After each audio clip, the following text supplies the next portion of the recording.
पूजनीय श्री रामभद्राचार्य जी ने अभी कुछ दिन पूर्व एक वीडियो देखा, शंकराचार्यों के ऊपर जो टिप्पणी की है कि शंकराचार्यों को संस्कृत बोलने का अभ्यास नहीं है, वो नकली हैं। मैं उनकी बातों का समर्थन करता हूँ। मैं पूजनीय श्री रामभद्राचार्य जी के ज्ञान, उनकी सिद्धियाँ, उनकी विद्या के उस योग्य बिल्कुल कण मात्र भी नहीं हूँ, फिर भी कहता हूँ कि वाक्यों में कुछ त्रुटिपूर्ण शब्द हो गए हैं। संस्कृत नहीं बल्कि संस्कृति।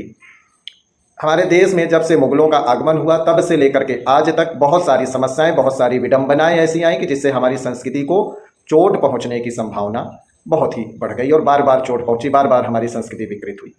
शंकराचार्यों को क्यों वहाँ पर बैठाया गया? सिर्फ हमारे प्राचीन ग्रंथ ही नहीं, सिर्फ हमारे वेद ही नहीं, बल्कि हमारी संस्कृति की भी ऐसी परिस्थितियों में रक्षा हो सके, ऐसी विषम परिस्थितियों में समस्त भारत में समस्त हिंदुओं को एक किया जा सके, ये प्रयास होने चाहिए थे। पिछले 600 साल के इतिहास में मैंने कहीं नहीं पढ़ा कि जब जब हमारी संस्कृति को चोट पहुंची है तो शंकराचार्यों की कहीं से कोई भूमिका सामने आई हो। आज भी इस समय जो हमारी संस्कृति की विकृति होने का स्वरूप है वो बहुत ज़्यादा है, कई गुना है। पिछले 600 सालों से, पिछले 200 सालों से, पिछले 100 सालों से भी कई गुना ज़्यादा गलत तरीके से हमारी संस्कृति विकृत हो रही है। ऐसे समय में बहुत सारे लोग, बहुत सारे आचार्य अपने अपने प्रयास कर रहे हैं, किंतु जो होना था, जो एक मनोवैज्ञानिक तरीके से कार्य होना चाहिए था हमारी आने वाली पीढ़ियों के लिए, बच्चों के लिए, वयस्कों के लिए, उस तरीके से कार्य कोई नहीं कर रहा है। सब उपदेशों में, धर्मवादों में और भागवत कथाओं में, देश भर की इस तरह की चीज़ों में ही सिर्फ फंसे हैं।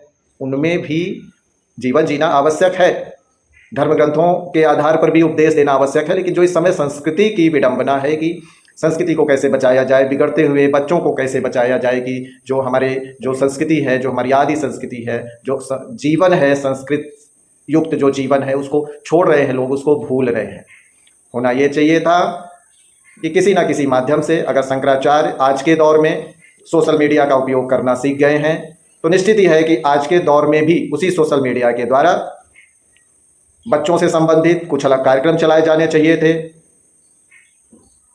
कुछ अलग उनसे संबंधित, बच्चों से संबंधित, कुछ उनकी स्किल के ऊपर, उनके गुणों के ऊपर, कुछ प्रतियोगिताएं, कुछ पुरस्कार, ये सारी चीज़ें चल रही थी। और इस तरह से कुछ कार्यक्रम युवाओं के लिए भी चलने थे, कुछ कार्यक्रम गृहस्थ जीवन के लिए भी चलने थे, क्योंकि सब जगह बदलाव, सब जगह बिगाड़ दिखाई पड़ रहा है। विवाह होता है, पति पत्नी बनते हैं, उसके बाद गृहस्थ जीवन में असंतुलन पैदा होता है, बच्चे पैदा होते हैं और वो असंतुलन का प्रभाव बच्चों के जीवन पर पड़ता है। और उसके साथ बच्चों के जीवन पर जब बच्चे अपने घर के वातावरण को देख करके परेशान होते हैं तो वो बाहर के वातावरण में शांति और सुख को तलाशते हैं और बिगड़ जाते हैं।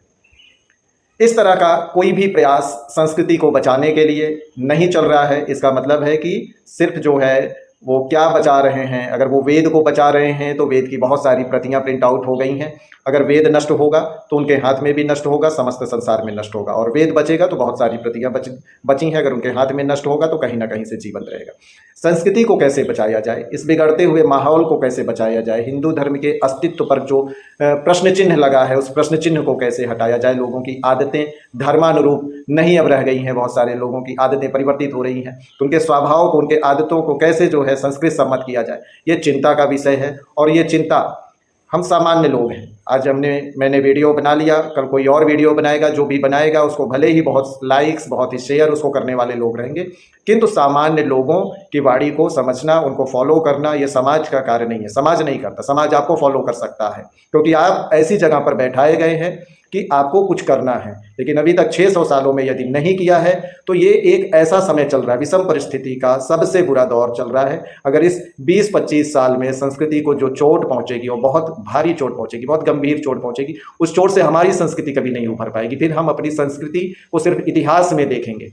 जो अभी संस्कृति का कुछ स्वरूप आप जीवंत देख लेते हैं, वो संस्कृति को आप इतिहास में देखेंगे। इसलिए सबको अपनी जिम्मेदारी का बोध होना चाहिए, आभास होना चाहिए। खास करके जो विशेष पद पर बैठाए गए हैं, विशेष मान सम्मान जिनको मिला है, विशेष भूमिका मिली है, उनको समझना चाहिए कि हमारी जिम्मेदारी क्या है। धन्यवाद।